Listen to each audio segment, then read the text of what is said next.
Hello, এই আপনাকে না বলেছি আমাকে আর ফোন করবেন না। তুমি আমাকে আপনি করে বলছো কেন? মানুষের মন সবসময় এক জায়গায় থাকে না, রাবিশ করতে হয়।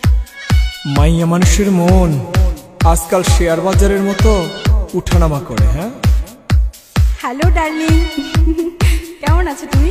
ভালো, অনেকক্ষণ ধরে তোমার নাম্বারটা বিজি পাচ্ছি। আর বলো না, অচেনা একটা নাম্বার থেকে আমায় ভীষণ বিরক্ত করছিল। রাখো তো ওসব কথা, তোমার সাথে কখন দেখা হচ্ছে সেটা বলো।